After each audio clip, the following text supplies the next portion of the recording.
Olá!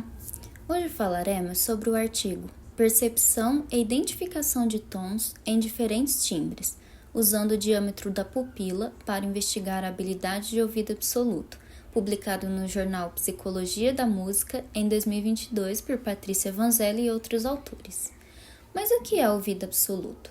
O ouvido absoluto, também conhecido como Absolute Pitch em inglês, é uma habilidade auditiva em que uma pessoa é capaz de identificar ou reproduzir uma nota musical específica sem outra nota de referência.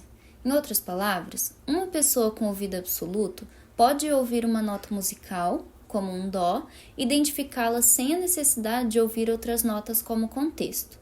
Isso significa que eles têm uma percepção precisa das frequências musicais e podem nomear as notas com precisão apenas ouvindo-as. Embora seja comumente vista como uma habilidade excepcionalmente rara, a prevalência do ouvido absoluto varia conforme a população estudada e os critérios metodológicos adotados.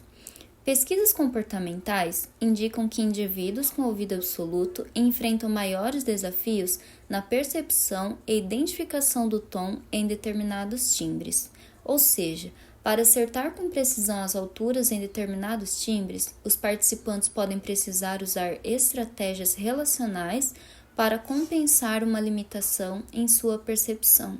Esses comportamentos, mostrados através de diferentes níveis de precisão e tempo de resposta para diferentes timbres, podem sugerir que diferentes processos neuropsicológicos estão envolvidos.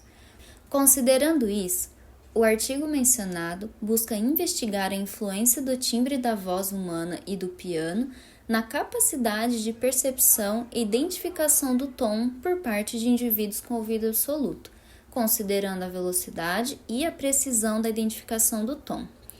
Durante a pesquisa, foram selecionados 18 participantes, com uma média de 9 e 8 anos de formação musical formal.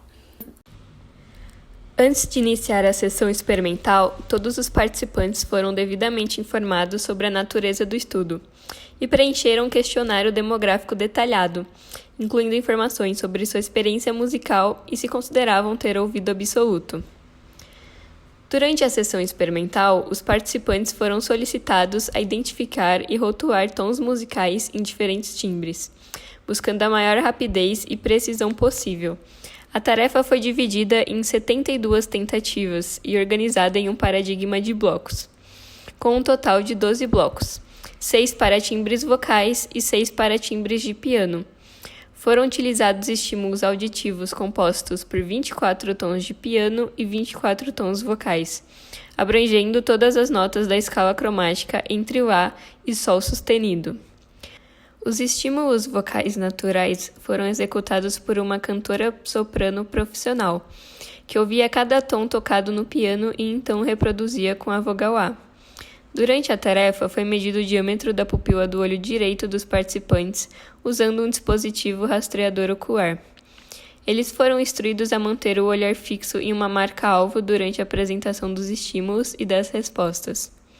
Os estímulos auditivos foram apresentados binaturalmente através de fones de ouvido, e as respostas verbais dos participantes, ou seja, os nomes das notas musicais, foram registradas usando um laptop.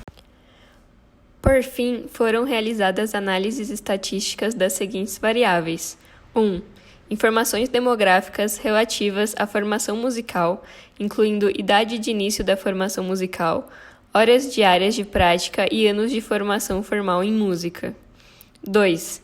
Medidas comportamentais relacionadas ao teste de rotuagem de pitch, precisão e tempo de resposta.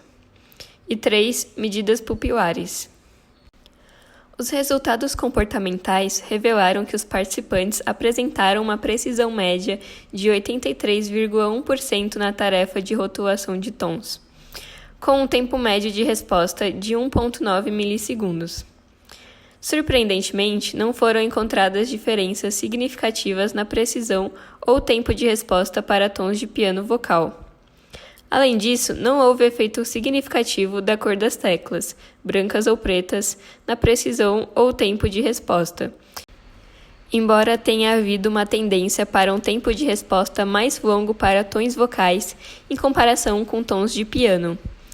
Uma descoberta interessante foi a forte correlação negativa entre tempo de resposta e precisão, indicando que um tempo de resposta mais longo estava associado a uma precisão mais baixa.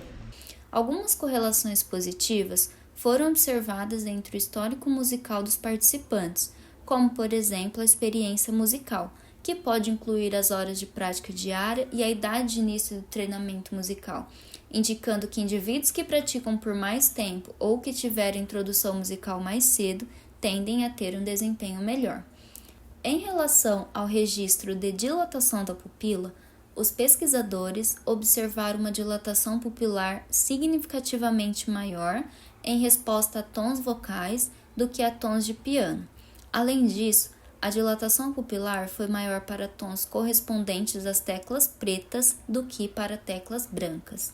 Esses achados sugerem que a identificação de tons na voz natural pode demandar um esforço cognitivo maior do que em timbres instrumentais como o piano. Uma explicação plausível para isso é a ativação automática de vias neurais dedicadas à decodificação de informações linguísticas e paralinguísticas pela voz humana, interferindo na identificação do tom.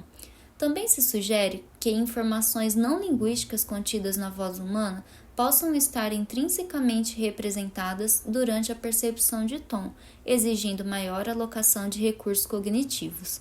Essas descobertas são cruciais para o entendimento de como tons em diferentes timbres são processados por músicos com diferentes níveis de percepção absoluta de altura, abrindo novas possibilidades para investigações sobre os mecanismos cognitivos envolvidos no processamento da voz humana e timbres musicais por portadores de ouvido absoluto.